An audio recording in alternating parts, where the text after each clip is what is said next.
pulihkan bangsa kami kepadamu.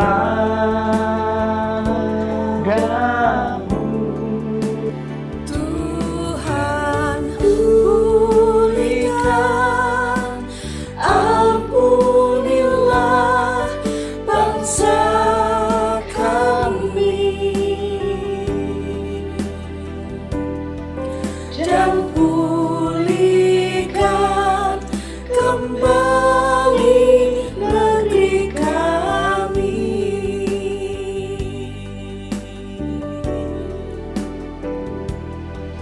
Dan pulihkan kembali negeri kami.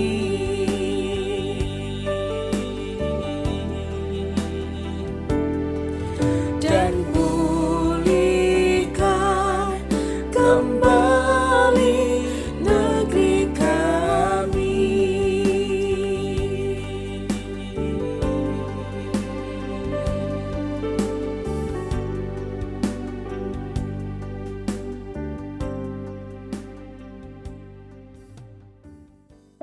Puji Tuhan, Shalom Bapak Ibu Saudara dikasihi Tuhan. Hari ini kita beribadah secara online dalam rangka memperingati Jumat Agung kematian Tuhan Yesus di atas kayu salib buat kita semuanya. Seperti tadi pujian yang dinaikkan, saya terus mengajak Bapak Ibu Saudara semuanya berdoa setiap hari di rumah masing-masing buat bangsa dan negara kita. Semakin banyak orang berdoa, saya percaya semakin kita akan segera melalui krisis, masalah, badai yang sedang dialami oleh bangsa kita. Dan hari ini kita juga akan kembali menaikkan doa syafaat kita buat bangsa kita dan juga menyerahkan ibadah kita secara online ke dalam tangan Tuhan. Mari kita akan berdoa. Bapa Surgawi, kami percaya firman-Mu dalam 2 Tawarik 7 ayat yang ke-14 berkata, dan umatku yang atasnya namaku disebut merendahkan diri, berdoa, mencari wajahku, maka aku akan mendengar dari surga serta memulihkan negeri mereka. Tuhan, kami gereja-Mu, kami umat-Mu membawa bangsa dan negara kami ke dalam tangan kasih-Mu. Bahkan bangsa-bangsa kami bawa ke hadapan-Mu ya Tuhan. Kami mohon pengampunan-Mu atas bangsa-bangsa kami Tuhan. Ampuni segala dosa, segala kesalahan kami. Tuhan, kalau hari-hari ini Tuhan sedang mengizinkan bangsa kami mengalami badai, yakni pandemi corona ya Tuhan. Banyak orang mengalami ketakutan, kekhawatiran, kecemasan. Banyak orang yang terpapar oleh virus ini, baik menjadi PDP maupun mereka yang saat ini berstatus juga sebagai ODP. Bahkan yang sudah positif dan juga ada banyak yang meninggal Tuhan. Ribuan orang telah terpapar virus ini Tuhan Yesus. Dan kami tidak tahu kapan semua ini akan berakhir. Tetapi iman kami berkata ketika kami menaikkan doa kami kepada Tuhan, menyebut nama Tuhan yang berdaulat atas bangsa dan negara kami. Kami percaya Tuhan Yesus, Engkau mengasihi bangsa kami, Engkau memulihkan negeri kami Tuhan, Engkau mengampuni segala kesalahan, segala dosa bangsa ini. Kami berdoa, gereja-Mu berdoa ya Tuhan, supaya badai ini segera berlalu, sehingga Indonesia akan mengalami pemulihan yang dari Tuhan. Bahkan ini menjadi waktu yang baik untuk kami boleh merendahkan diri berdoa mencari wajah-Mu. Iman kami dikuatkan, pengharapan kami tertuju kepada Tuhan. Kami berdoa untuk orang-orang yang dalam keadaan ketakutan, kekhawatiran, kecemasan. Berikan damai sejahtera buat mereka ya Tuhan, sehingga mereka boleh mengalami sukacita yang dari Tuhan. Kami serahkan Tuhan gereja-gereja Tuhan di Indonesia. Biarlah kami tetap setia beribadah, sekalipun kami tidak bisa berkumpul di satu tempat. Kami beribadah di rumah kami masing-masing, tapi kami percaya itu tidak bisa memisahkan kami ya Tuhan, karena Engkau mempersatukan kami di dalam kasih-Mu. Tuhan, pada pagi hari ini kami akan bersama-sama beribadah secara online untuk memperingati kematian Tuhan Yesus di dalam Jumat Agung ini. Kami serahkan ibadah ini dari awal hingga akhirnya ya Tuhan. Kau akan memberkati segala sesuatu yang kami terima hari ini. Kami terima dengan ucapan syukur. Dan kami serahkan semuanya untuk hormat kemuliaan nama-Mu. Dalam nama Tuhan Yesus kami berdoa. Amin.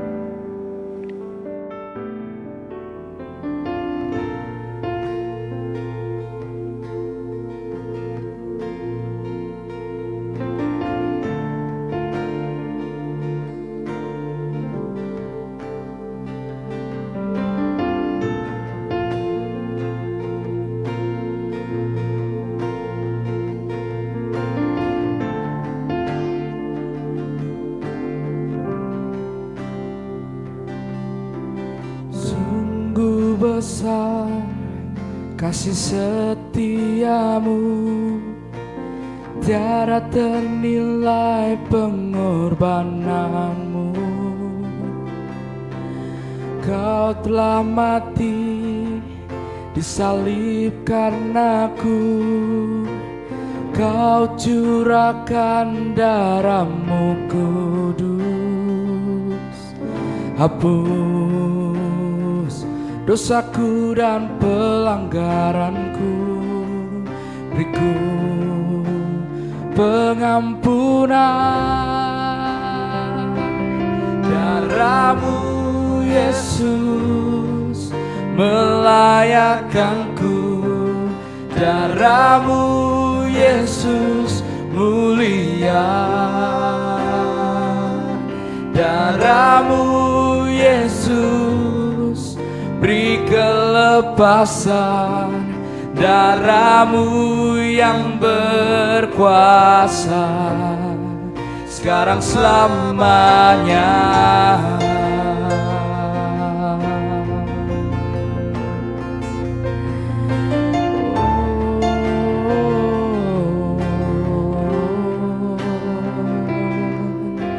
Sungguh besar kasih setiamu, tiada ternilai pengorbananmu. Kau telah mati disalib karenaku, Kau curahkan darahmu kudus, hapus dosaku dan pelanggaranku, beriku pengampunan. Darahmu Yesus melayakkanku, darahmu Yesus mulia, darahmu Yesus beri kelepasan, darahmu yang berkuasa sekarang selamanya. Sekarang ku telah menang atas kelemahanku, ku hidup dalam kuasa-Nya.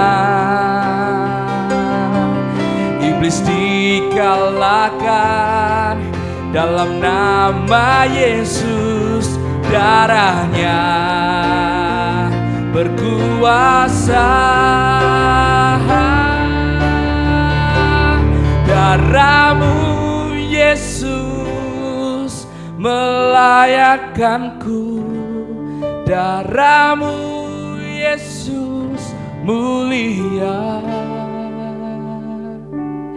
darahmu Yesus beri kelepasan, darahmu yang berkuasa, darahmu Yesus melayakkanku, darahmu Yesus mulia, darahmu Yesus beri kelepasan, darahmu yang berkuasa sekarang selamanya.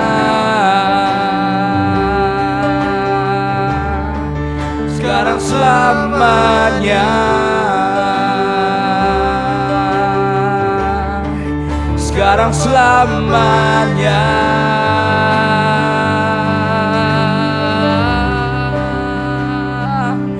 Darah-Mu Tuhan yang berkuasa memulihkan, menyucikan hidup kami Tuhan. Terima kasih Yesus atas pengorbanan-Mu.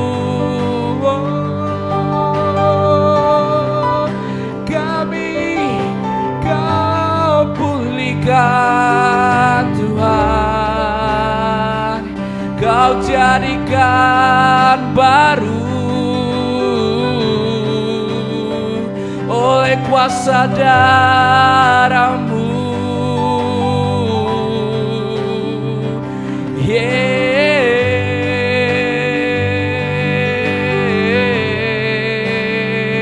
Hanya darah-Mu Tuhan yang mengubah hidup kami.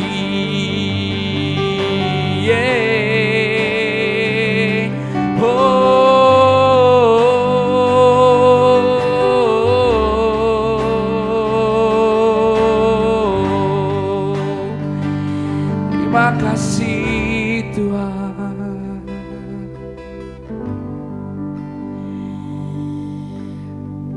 Hanya darah-Mu yang berkuasa Yesus, memulihkan kami, menyucikan kehidupan kami Yesus. Terima kasih buat salib-Mu, buat pengorbanan-Mu dalam kehidupan kami Tuhan. Sembuhkan hidup kami. Kau Tuhan yang sembuhkan, Tuhan yang pulihkanku,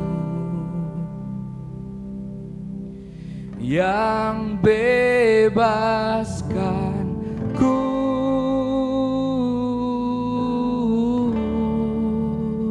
Darah-Mu Tuhan, darah-Mu yang sucikan, basuh segenap hidupku. Padamu ku percaya,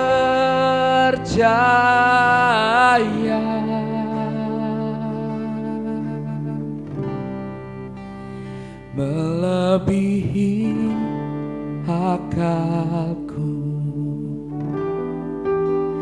tak terbatas kuasa-Mu. Oh Yesusku, melebihi akalku, tak terbatas kuasa-Mu. Oh Yesusku,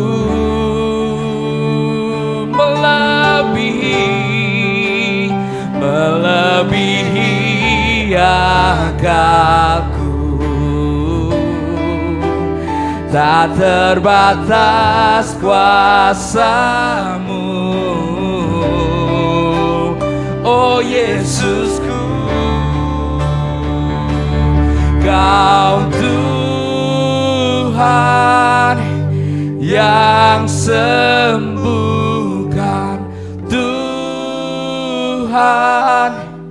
yang pulihkanku, yang bebaskanku.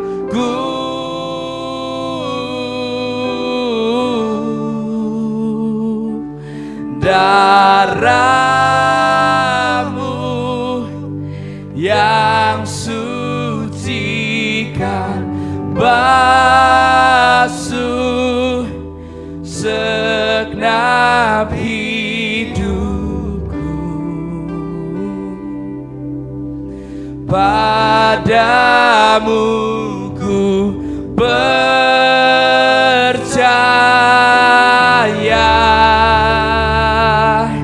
Kau Tuhan yang sembuhkan, Tuhan yang pulihkanku, yang bebaskanku.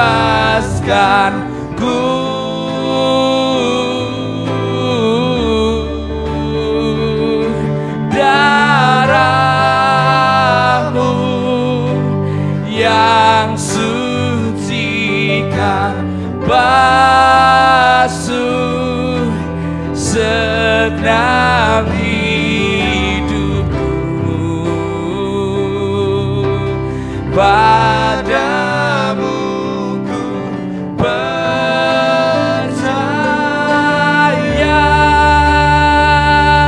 Kau Tuhan yang sembuhkan, Tuhan yang pulihkanku, ya, yang bebaskanku.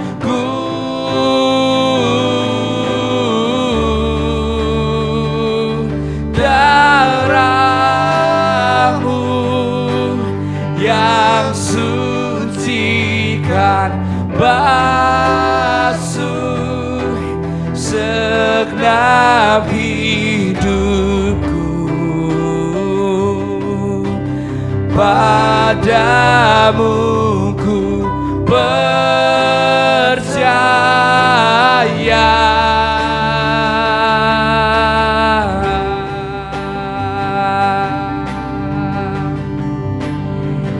Ku percaya Tuhan, Kau basuh hidup kami.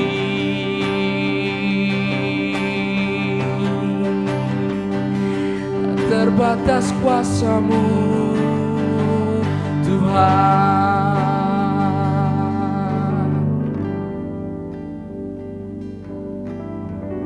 Shalom Bapak Ibu saudara dikasihi Tuhan. Selamat pagi semuanya.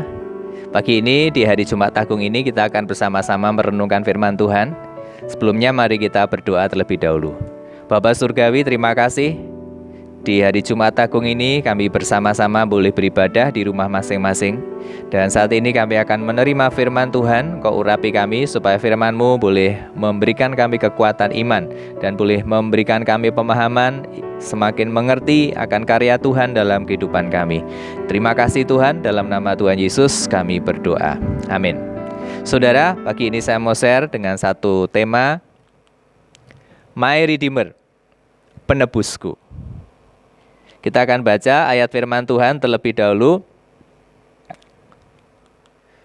1 Petrus 1 ayat 18 sampai dengan 19. Saya akan bacakan untuk kita semuanya. Sebab kamu tahu bahwa kamu telah ditebus dari cara hidupmu yang sia-sia, yang kamu warisi dari nenek moyangmu itu, bukan dengan barang yang fana, bukan pula dengan perak atau emas, melainkan dengan darah yang mahal, yaitu darah Kristus yang sama seperti darah anak domba, yang tak bernoda dan tak bercacat. Amin. Di ayat ini kita melihat ya bahwa saudara dan saya telah ditebus dari cara hidup yang sia-sia, yang kita warisi dari nenek moyang kita. Nah, melihat dari beberapa kalimat ini, kita akan melihat yang pertama adalah mengenai legacy atau warisan. Nah, mengapa legacy? Karena setiap kita mewarisi DNA atau sifat daripada orang tua atau nenek moyang kita.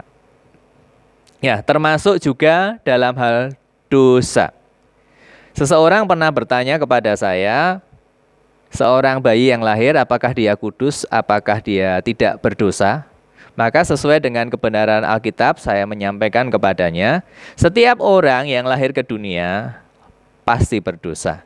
Karena Alkitab berkata, setiap manusia telah berdosa dan telah kehilangan kemuliaan Allah. Oleh satu orang yang namanya Adam jatuh dalam dosa, maka semua manusia di bumi jatuh dalam dosa dan terpisah hubungannya dengan Allah. Termasuk setiap bayi yang lahir, saudara. Sebagai contoh, saya kasih pemahaman.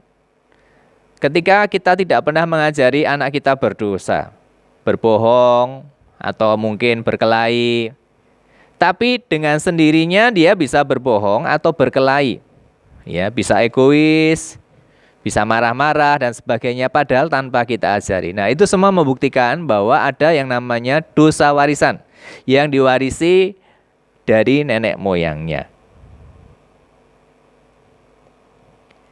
Nah, mengapa kita mewarisi dosa warisan ini dan apa implikasinya dalam kehidupan kita?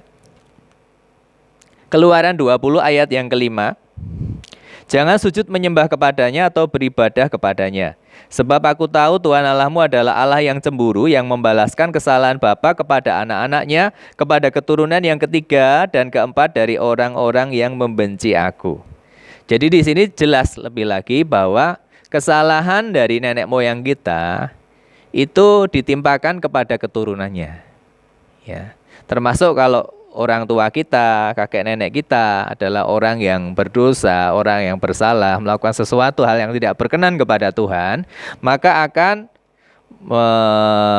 diteruskan warisannya itu kepada anak cucunya.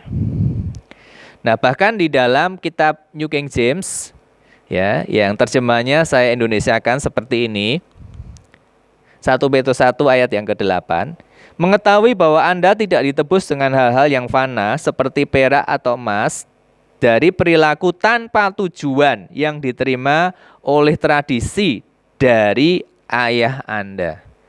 Jadi ketika orang tua kita, kakek nenek moyang kita punya perilaku tanpa tujuan, tidak memiliki tujuan hidup, tidak mengenal Allah secara pribadi, nah itu kesalahan itu ditimpakan kepada keturunannya.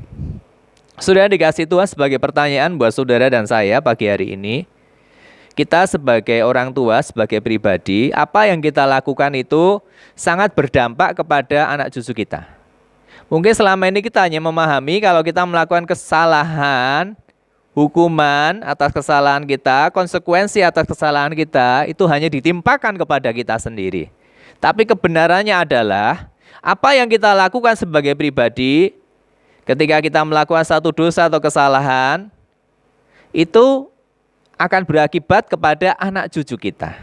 Saudara, seringkali saya memberikan sebuah contoh yang berulang-ulang kali saya sampaikan kepada saudara semuanya. Ada dua orang pada zamannya. Yang satu adalah orang yang takut akan Tuhan, dan yang satu adalah orang yang ateis. Jonathan Edwards adalah orang yang takut akan Tuhan, seorang hamba Tuhan yang giat dalam pelayanan. Sedangkan Mark Jukes adalah seorang yang ateis, yang tidak percaya kepada Tuhan. Setelah diteliti dari keturunannya selama 200 tahun, ternyata didapati bahwa Jonathan Edwards keturunannya adalah orang-orang yang diberkati, orang-orang yang menjadi berkat. Semuanya menjadi orang-orang yang berpengaruh, menjadi orang-orang yang menjadi pemimpin pada masanya. Ya, ada yang menjadi rektor, ada yang menjadi profesor, ada yang menjadi tentara, ada yang menjadi pelayan publik, ada yang menjadi author, ya, pencipta, pengarang, dokter, hakim, pastor, lawyer, ada yang menjadi anggota DPR Amerika dan wakil presiden Amerika. Jadi orang-orangnya adalah orang-orang yang berpengaruh. Itu semua terjadi karena teladan daripada Jonathan Edwards yang memberikan warisan, yaitu teladan hidup kepada anak-anaknya. Sebaliknya, Mark Jukes, ya, keturunannya mengalami hidup yang jauh dari standar ilahi. Ya, 310 mati sebagai orang yang tidak punya tempat tinggal atau gelandangan. 150 orang-orangnya terlibat kriminal keturunannya, 7 orang pembunuh, ya. 100-an lebih adalah peminum pemabuk, dan 190 lebih adalah orang-orang terlibat dalam prostitusi. Saudara dikasih Tuhan, ketika kita melihat contoh ini sebagai orang tua, saudara dan saya, apa yang kita sudah wariskan kepada anak cucu kita, keturunan kita. Mungkin kita tidak bisa memberi warisan berupa harta, tapi teladan hidup adalah warisan yang sejati yang kita bisa berikan kepada anak cucu kita. Lalu ada yang bertanya kepada saya, Pastor, kalau saya punya orang tua seorang dukun atau seorang penyembah berhala, lalu apa yang mesti saya lakukan? Sudah dikasih Tuhan, pilihan ada di tangan kita. Kebenaran firman Tuhan mengatakan bahwa Yesus Kristus telah mati di kayu salib supaya ia mematahkan setiap kutuk keturunan. Warisan dosa dari nenek moyang kita diputuskan, sehingga kita tidak menanggung akibat dosa dari nenek moyang kita, tetapi kita menerima kehidupan yang baru di dalam Tuhan. Nah, kalau Bapak Ibu Saudara mungkin punya orang tua, kakek nenek yang takut akan Tuhan, bersyukurlah.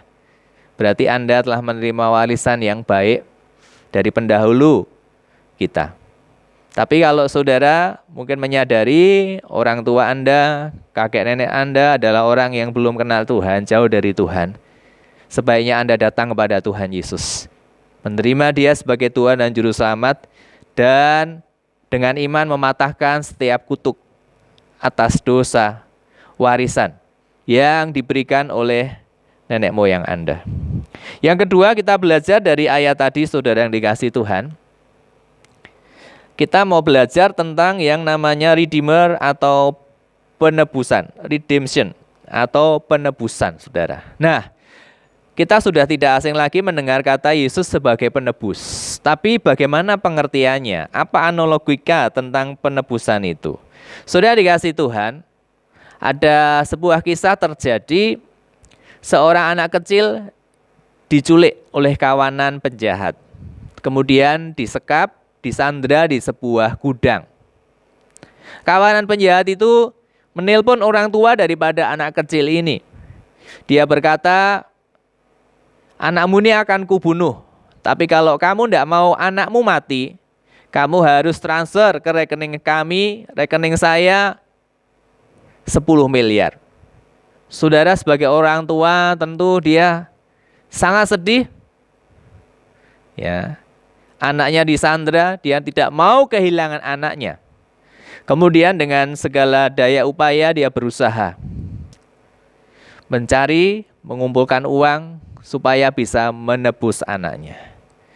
Dia jual asetnya, dan setelah terkumpul semuanya, dia kemudian datang ke lokasi yang sudah disepakati bersama-sama.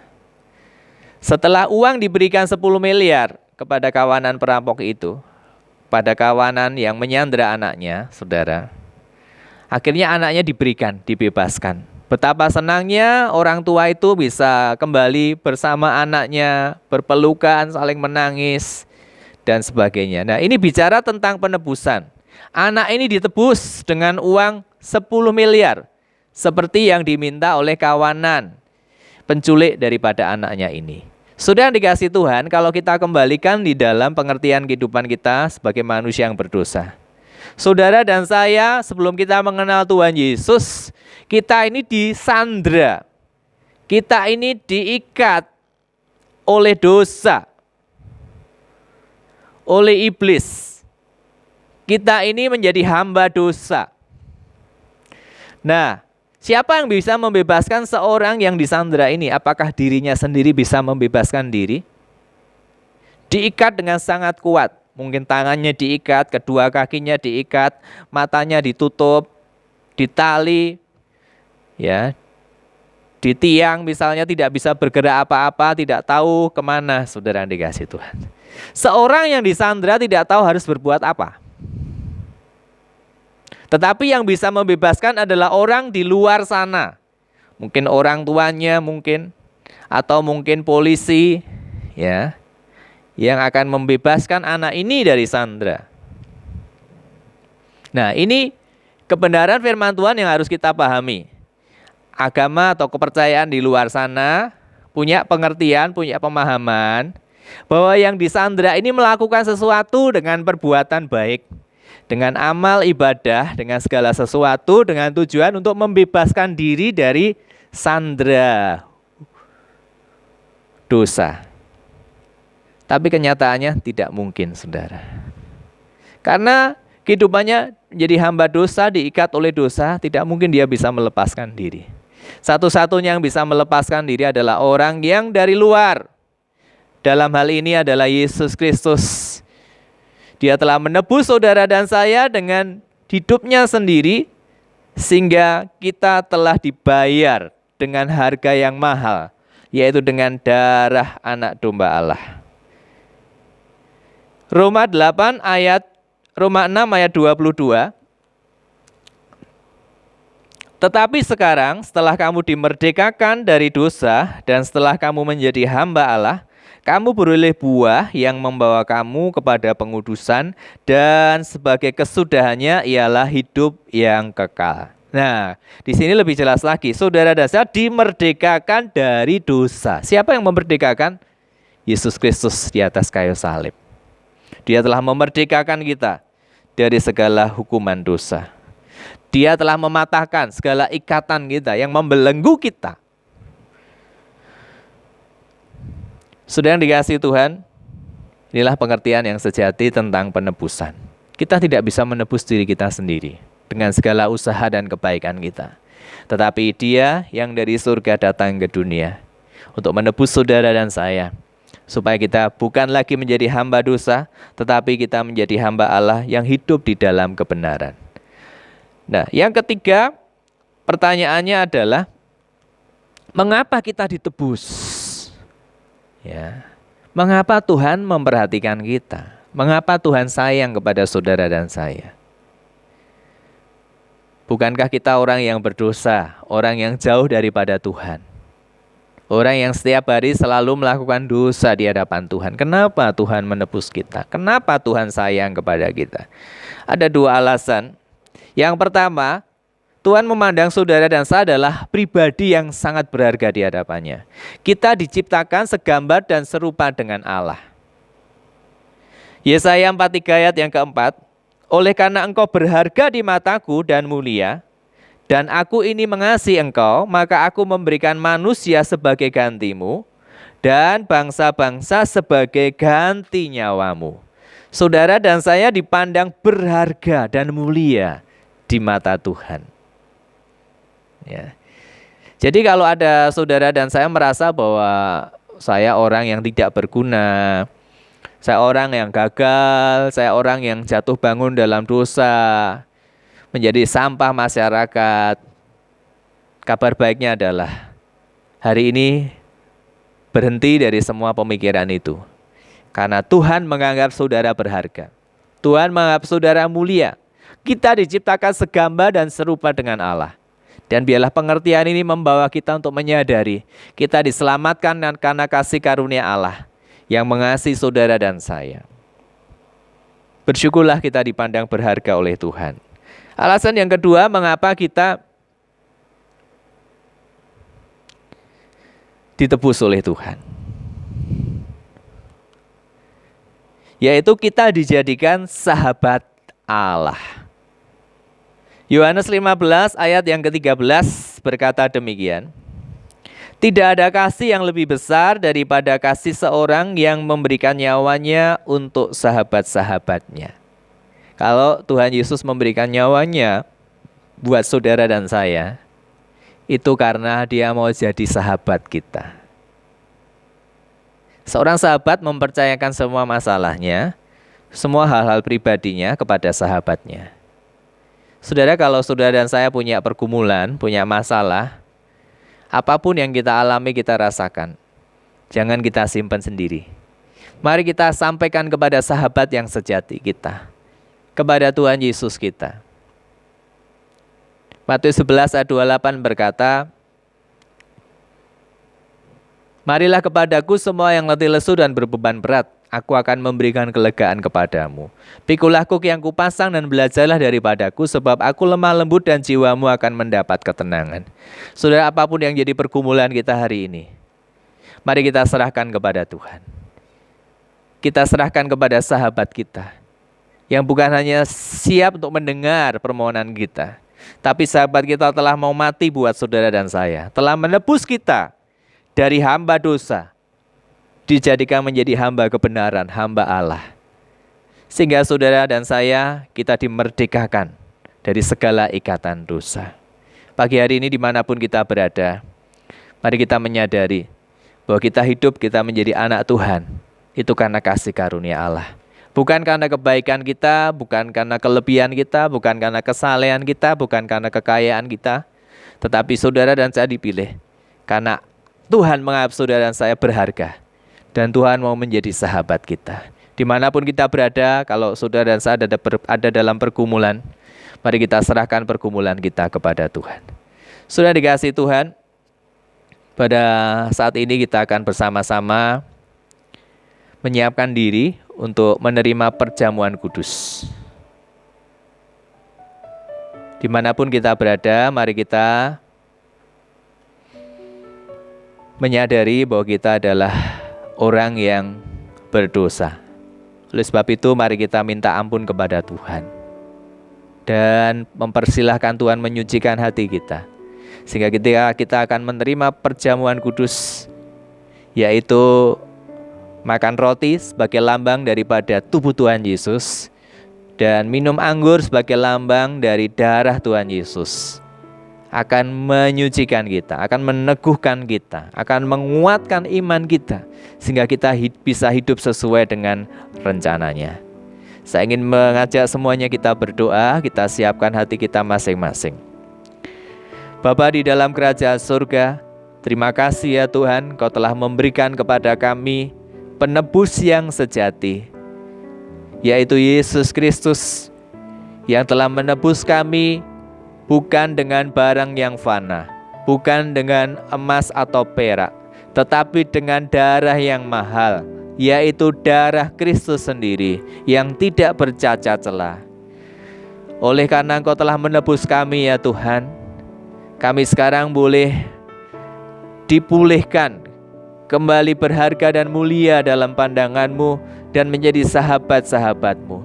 Terima kasih ya Tuhan, bersama seluruh jemaat di rumah masing-masing yang saat ini mendengar firman-Mu, kami juga menyiapkan hati kami untuk menerima perjamuan kudus.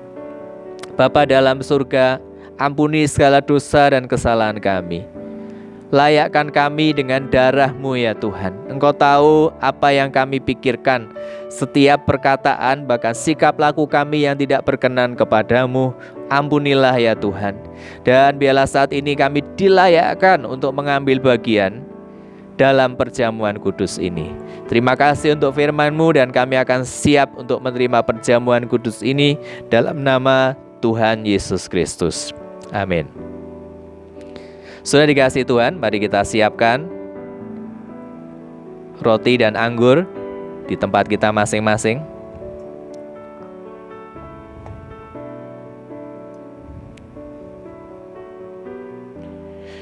Mari kita angkat roti dengan tangan kanan tinggi ke atas.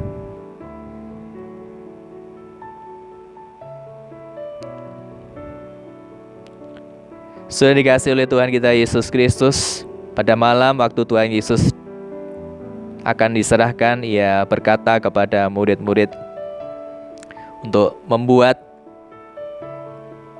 perjamuan kudus yang terakhir. Dan Dia mengingatkan kepada kita untuk selalu melakukannya, mengingat pengorbanannya, yakni roti yang melambangkan tubuh Tuhan Yesus yang disalib di atas kayu salib, dan anggur yang melambangkan darah Tuhan Yesus yang dicurahkan untuk membasuh dosa-dosa kita. Kita semua membawa roti ini dengan tangan kanan mengangkat tinggi ke atas. Saudara dikasih Tuhan, apakah engkau percaya roti yang kita pegang ini adalah lambang daripada tubuh Tuhan Yesus? Apakah saudara percaya bahwa Yesus Kristus telah disalib di atas kayu salib untuk menebus saudara dan saya dari hukuman dosa? Apakah saudara percaya? Apakah kita percaya bahwa oleh bilur-bilurnya segala sakit penyakit kita telah menjadi sembuh? Mari kita mengucap syukur untuk pengorbanannya, penebusannya di atas kayu salib. Dan bersama-sama kita akan makan roti ini dengan iman percaya, dengan ucapan syukur, dalam nama Tuhan Yesus Kristus. Amin.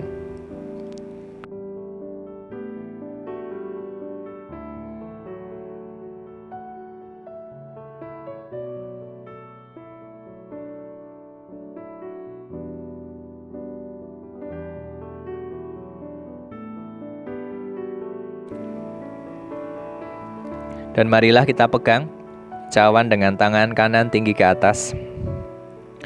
Sudah dikasih Tuhan, apakah sudah percaya cawan ini yang berisi anggur adalah lambang daripada darah Tuhan Yesus? Apakah sudah percaya bahwa darahnya telah menyucikan dosa-dosa kita? Apakah sudah percaya bahwa ada kuasa di dalam darah Tuhan? Mari kita bersama-sama akan meminum anggur ini sebagai lambang daripada darah Tuhan Yesus bersama-sama dengan iman, dengan penuh ucapan syukur dalam nama Tuhan Yesus Kristus. Amin.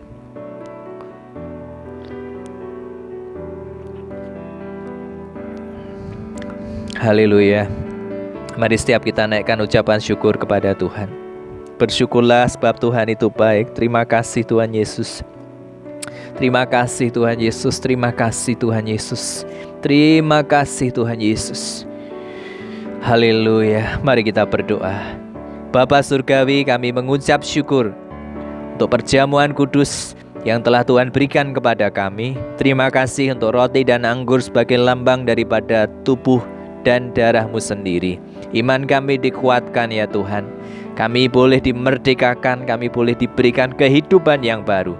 Dan kami boleh menghadapi hari esok bukan dengan kekhawatiran dan ketakutan, tapi dengan iman percaya, karena Tuhan telah menebus kami, telah memberikan kehidupan yang baru. Yang lama sudah berlalu, sesungguhnya yang baru sudah datang. Berkat-Mu tercurah atas kami semua ya Tuhan. Kami terima semua berkat-Mu di dalam nama Tuhan Yesus Kristus. Amin.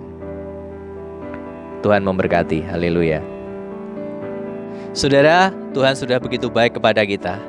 Dia telah memberikan anaknya yang tunggal kepada kita semuanya, supaya kita diselamatkan dan beroleh hidup yang kekal. Marilah kita mengucap syukur kepada Tuhan, dan kita akan bersama-sama memberikan persembahan kita untuk kemuliaan nama Tuhan.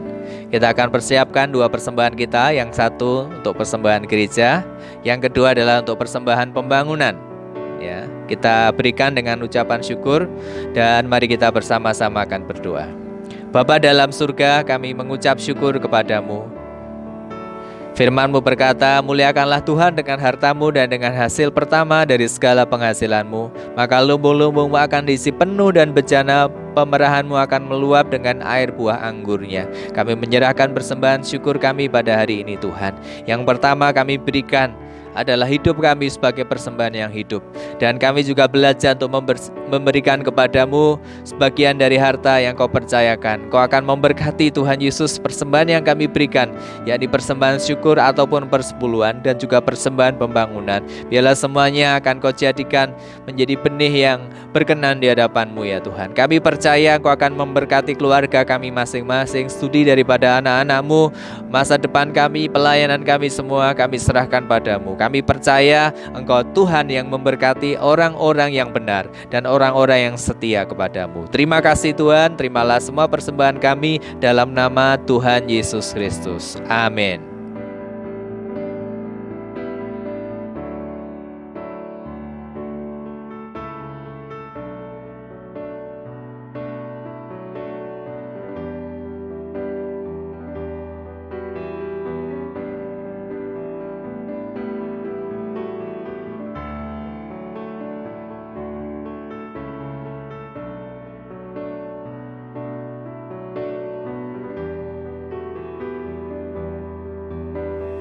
Sudah dikasih Tuhan, tibalah kita akan mengakhiri ibadah online pada saat ini.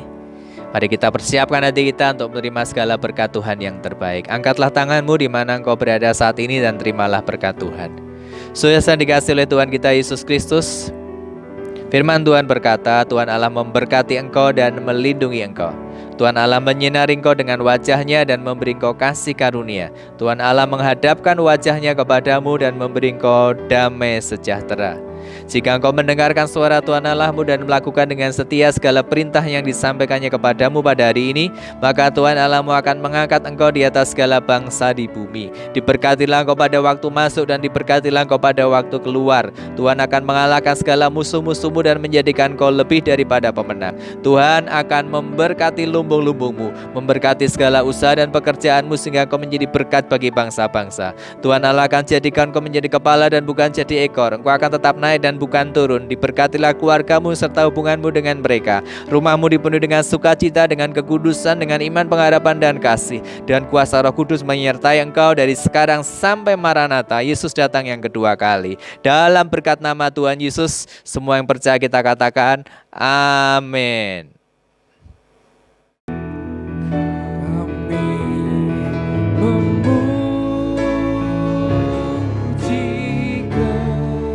kebesaran-Mu.